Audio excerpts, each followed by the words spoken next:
Nosotros, para el tema de la gestión emocional en preadolescentes y adolescentes partimos de un modelo. Es un modelo de fortalecimiento de la resiliencia de niños que han tenido traumas a lo largo de su desarrollo, alguna modalidad de trauma. Es el modelo de apego, regulación y competencia de Blaustein y Kinniburgh. Este modelo es un modelo piramidal que parte de una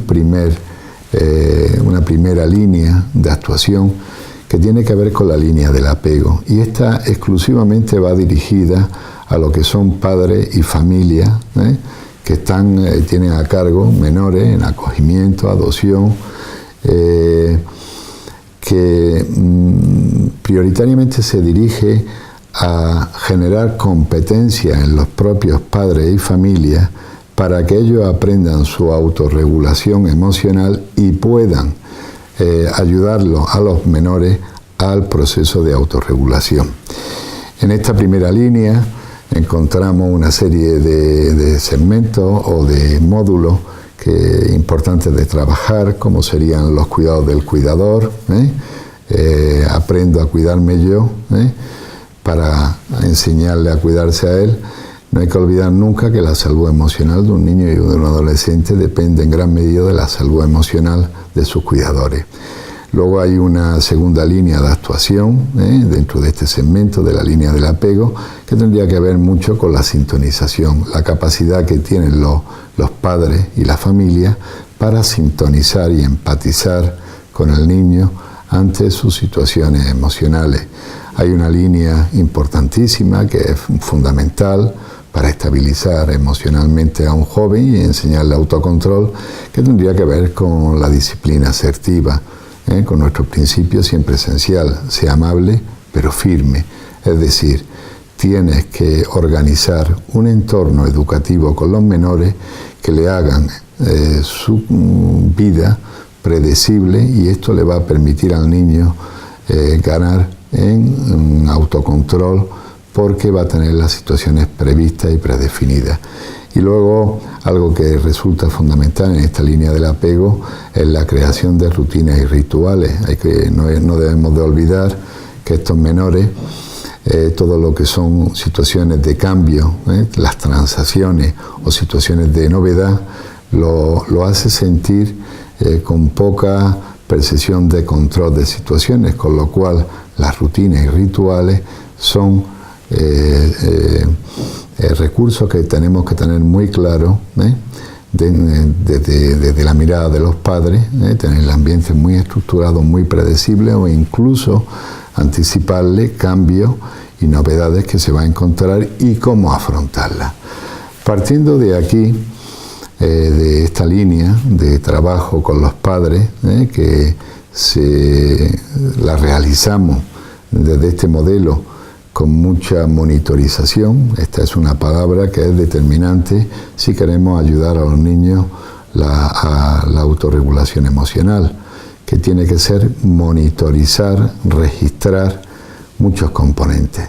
Tenemos que tener claro desde que los padres empiecen a ganar conciencia de momentos en los que pierden el control ante determinadas situaciones con los niños, que tengan unas listas de verificación, que vean cómo se sienten, cómo piensan, cómo reaccionan ante estas situaciones emocionales de los pequeños y de los jóvenes, que vayan teniendo recursos para la modulación de esos estados emocionales de los propios padres y las propias familias, y formas de expresión saludable que ayuden a los niños y a los jóvenes a poder autorregularse.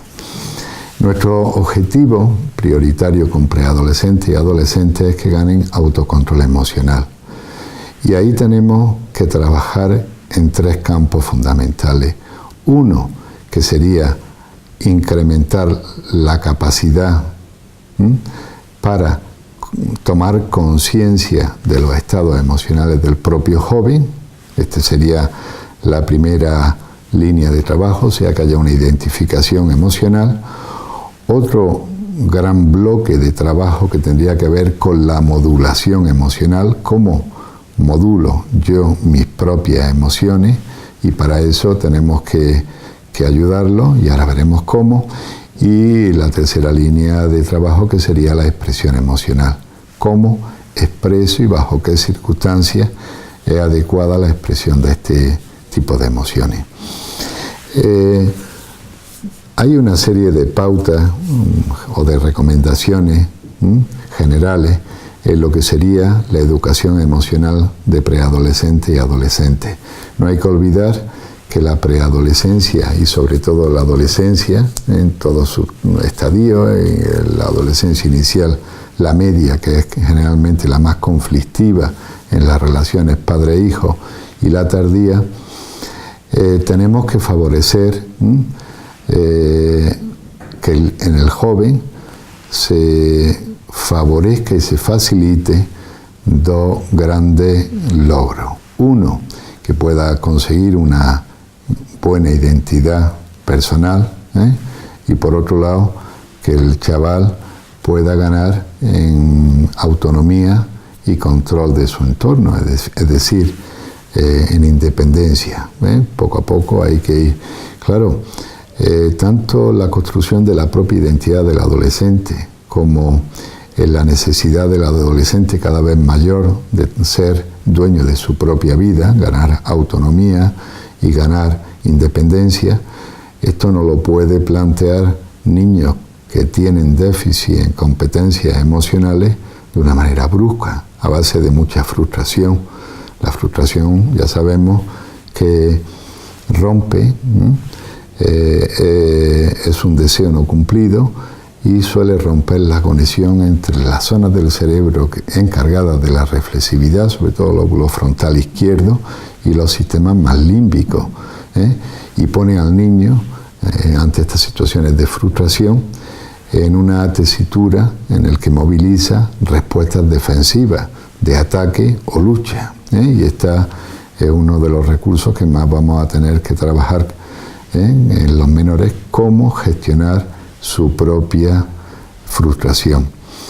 Aquí hay un elemento clave, yo creo que es una palabra clave que está muy presente siempre en el tema de ayudando a los jóvenes en el autocontrol emocional, que es enseñar al joven y trabajar con el joven desde una línea de la validación emocional. Tenemos que validar todas sus emociones, las positivas y las negativas.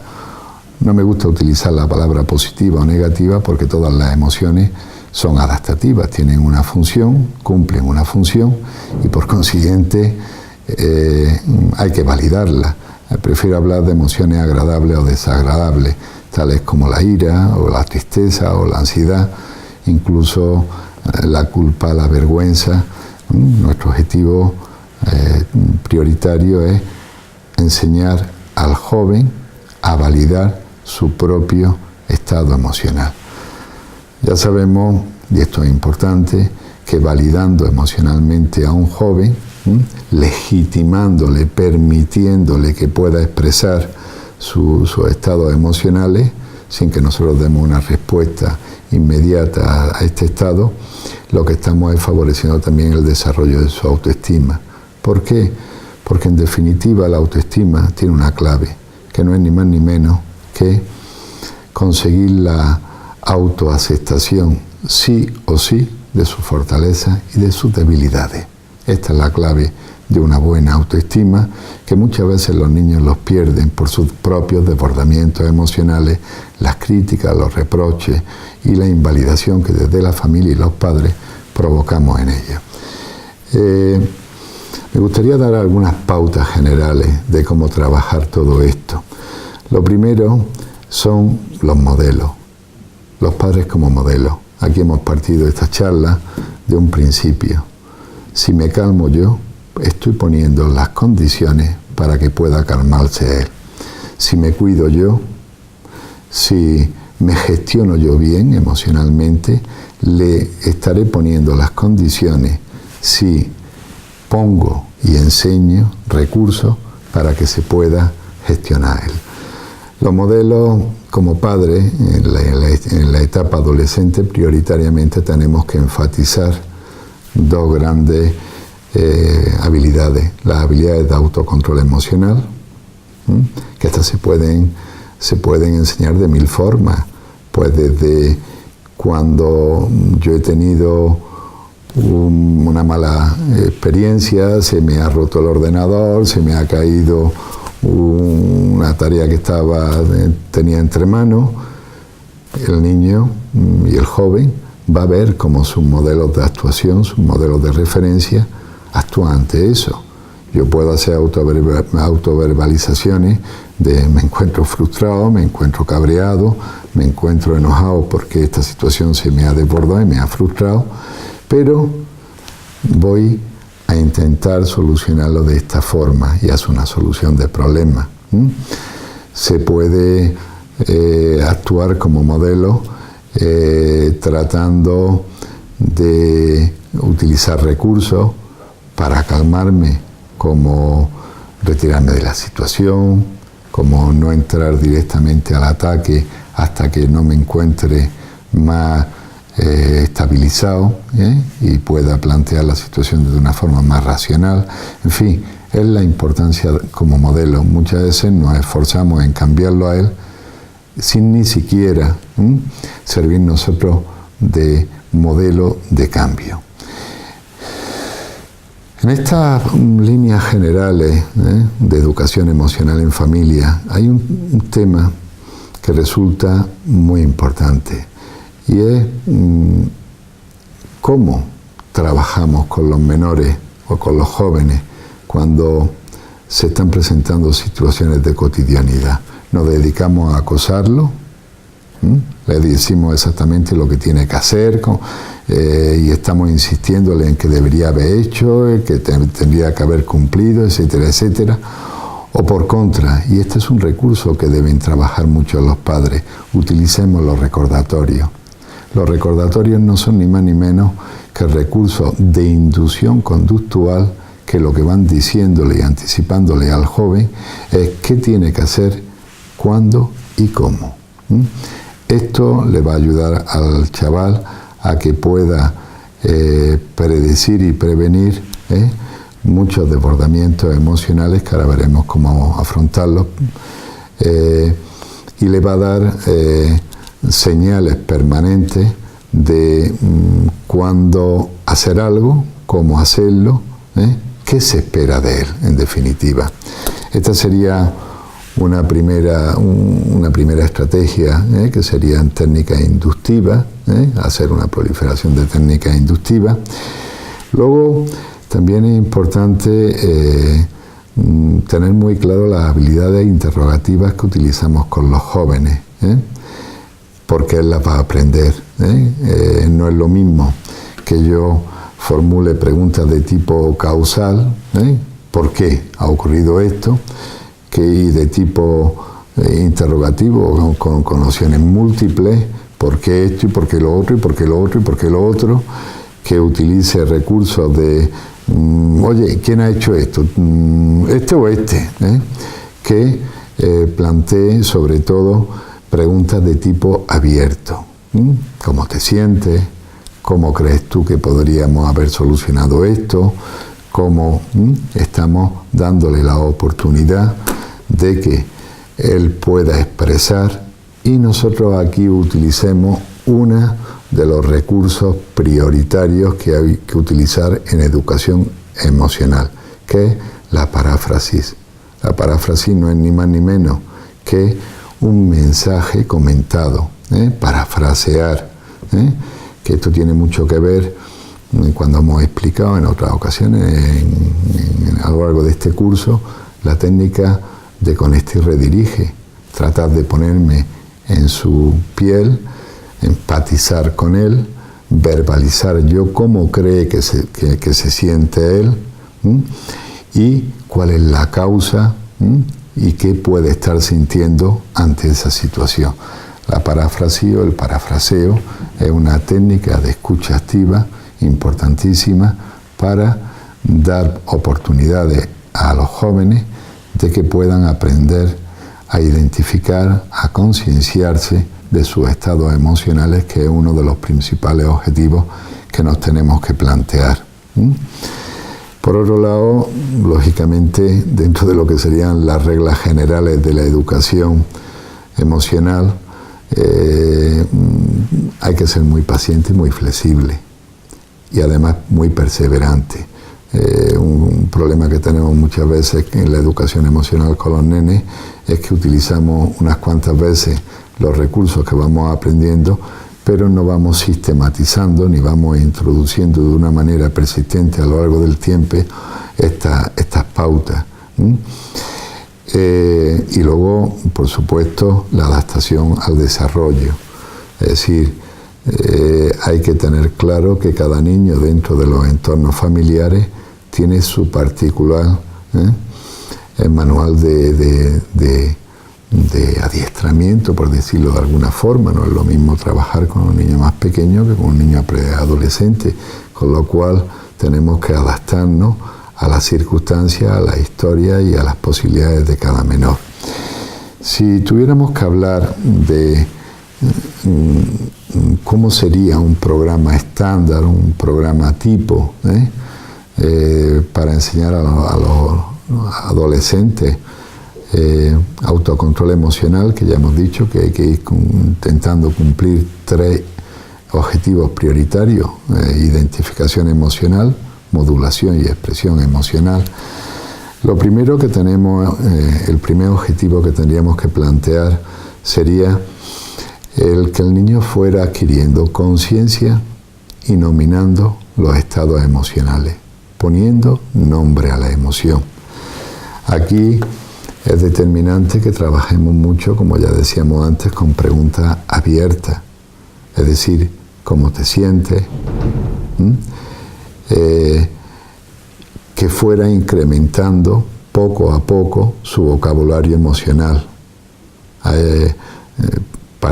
Hemos partido de que estos niños se han creado en contextos donde el lenguaje emocional ha estado ausente y no ha habido nadie que le haga el puente entre reflexividad y estado emocional.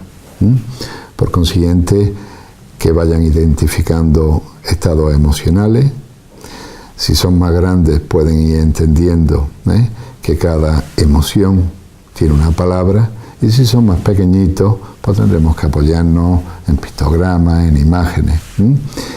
Es fundamental que los padres y los educadores de estos niños hagan muchas autorrevelaciones emocionales, con una fórmula muy sencilla.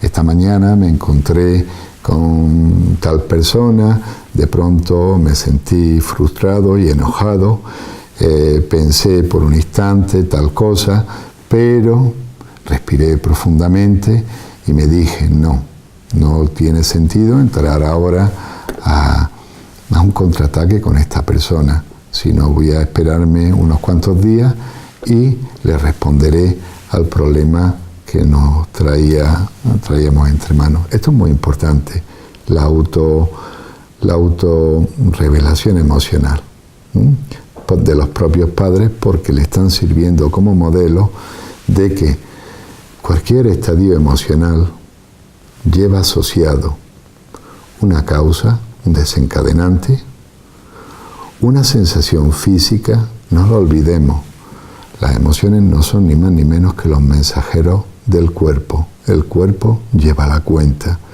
y el cuerpo identifica rápidamente a través de los sistemas de pensamiento rápido que hay situaciones de peligro. Activa determinadas zonas del cuerpo, estos envían sus mensajeros, que son las emociones, y luego posteriormente tomo conciencia de mi pensamiento. Esta parte es importante. La línea de actuación de las emociones son una valoración cognitiva inicial rápida, no consciente, activación del sistema físico, envío del mensajero emocional y conciencia del pensamiento. Por consiguiente, es importante que todo esto, esta psicopedagogía de las emociones, las vayan conociendo los niños. Luego, resumiendo, la primera línea de actuación sería ayudar a los niños y a los jóvenes a identificar y a incrementar el vocabulario emocional. Tenemos que convertirlo en detectives emocionales, que tomen conciencia e identifiquen y sepan nominar y poner nombre a la emoción, porque si no, la autorregulación no va a ser posible.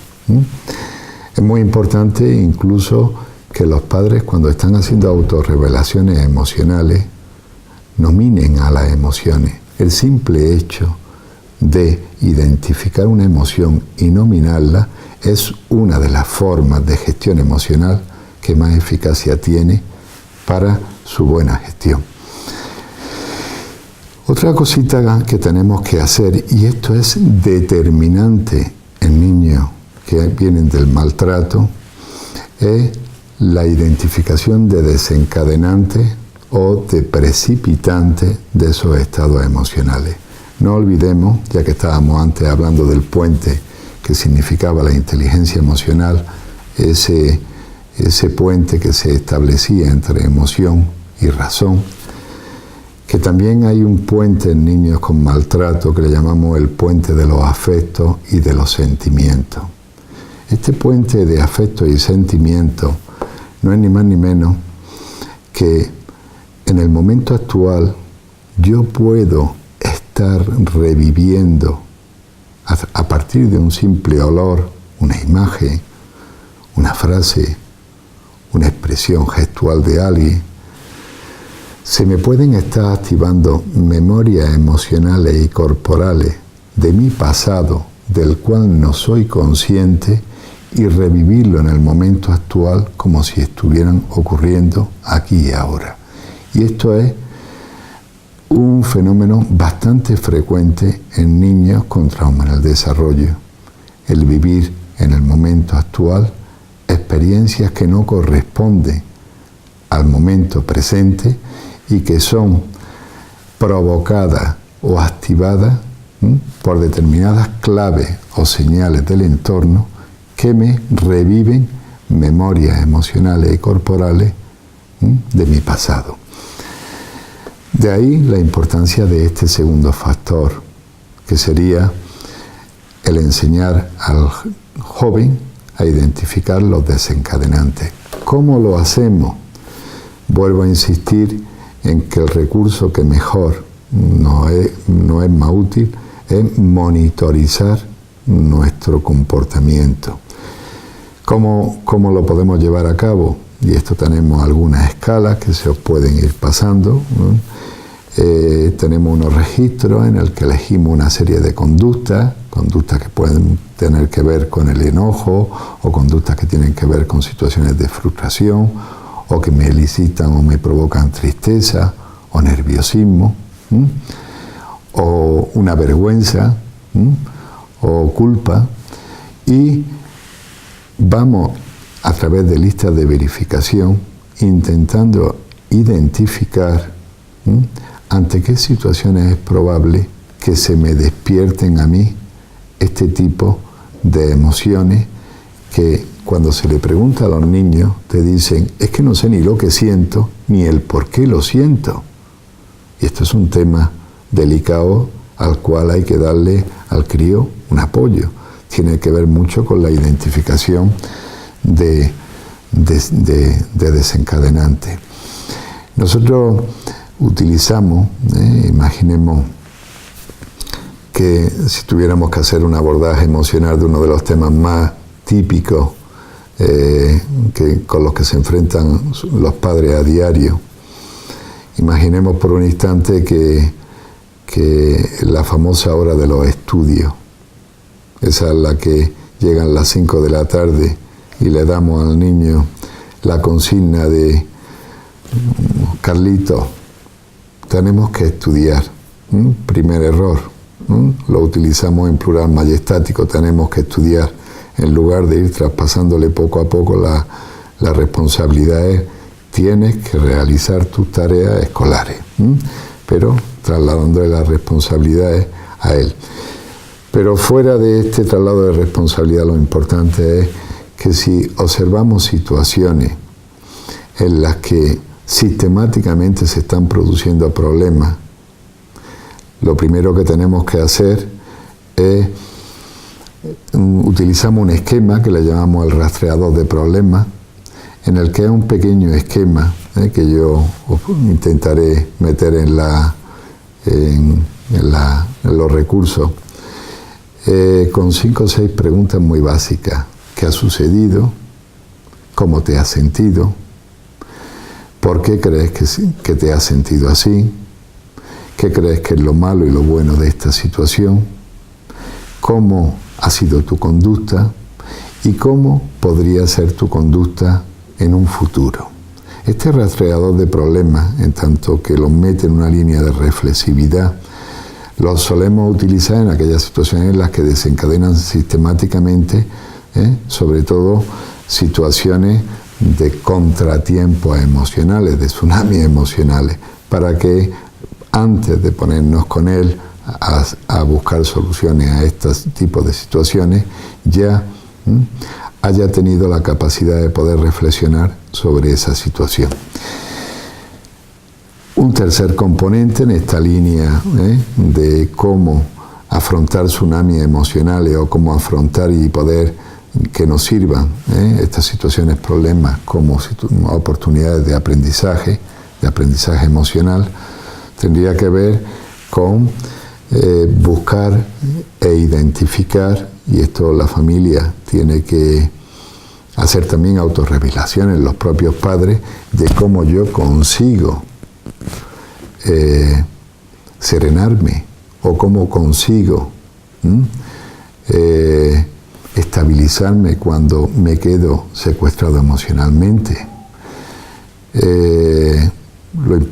Aquí vuelve nuevamente a tener importancia el modelaje, yo como modelo, el que el niño vea cómo yo consigo serenarme, pues porque me pego una ducha, porque me voy a dar un paseo, porque empiezo a respirar, porque abandono la situación en la que me está desbordando, porque utilizo actividades distractoras como oír música, etcétera, etcétera.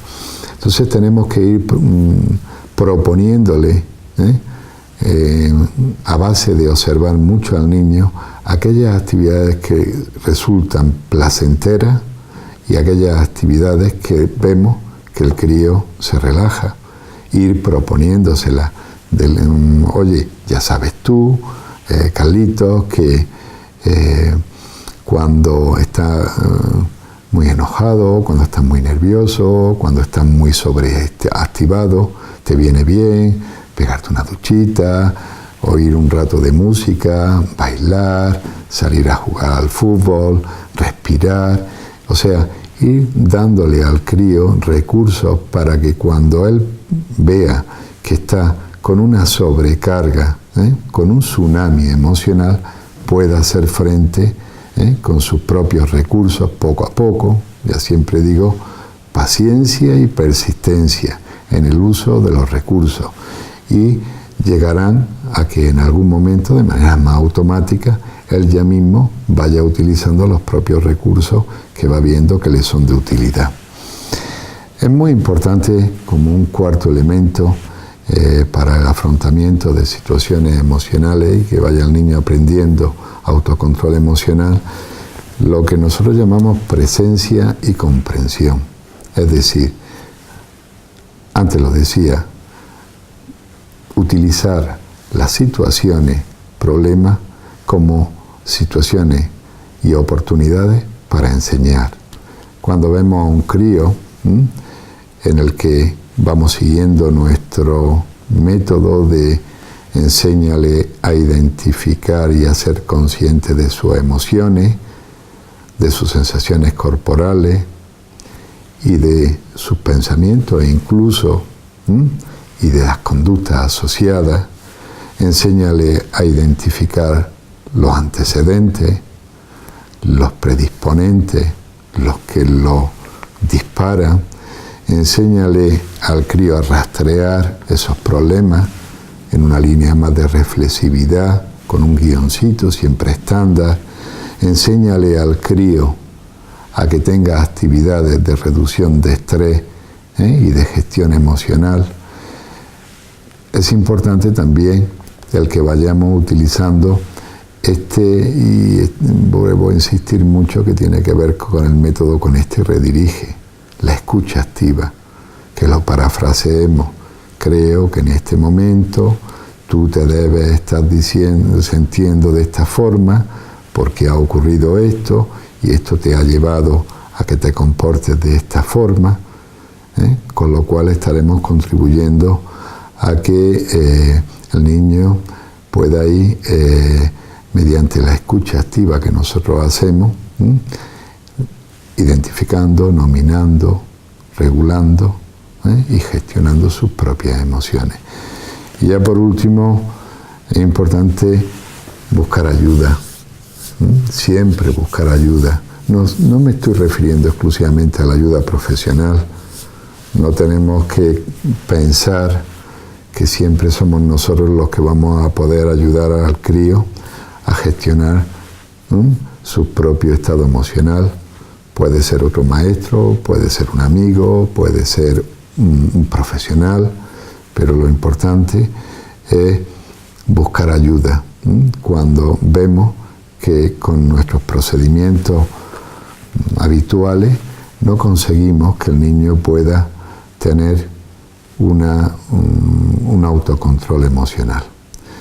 Grosso modo, estos serían 4 pautas muy generales. Insisto en que cada uno de estos modulitos de gestión emocional tiene toda una metodología, tiene muchos recursos que se pueden ir utilizando, pero sintetizando como un resumen final de lo que hemos estado hablando, insistir en lo siguiente. 1. Partimos de niños que provienen de situaciones de trauma. Las situaciones de trauma no le han permitido al niño ni adquirir un lenguaje emocional, ni poder reflexionar sobre sus propias emociones.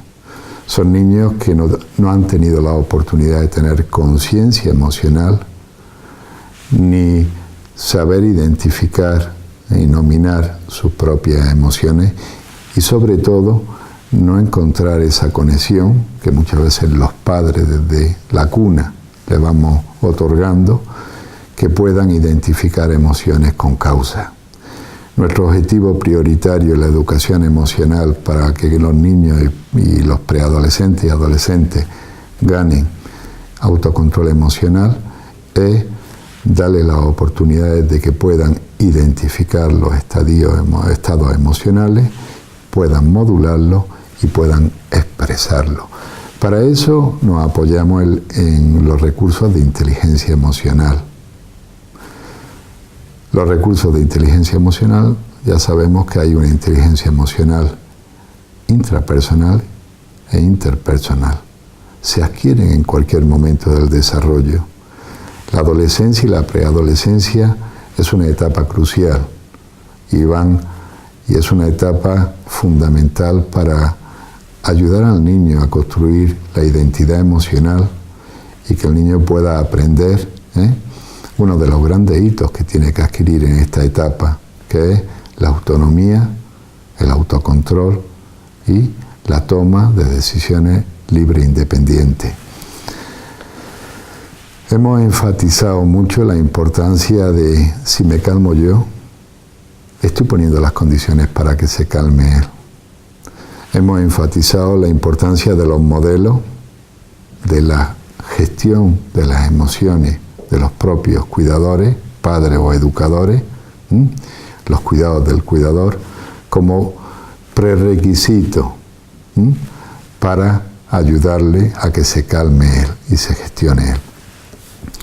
Hemos hablado de la importancia de que los padres en la etapa preadolescente aprendan 2 grandes habilidades, autocontrol emocional y habilidades de comunicación.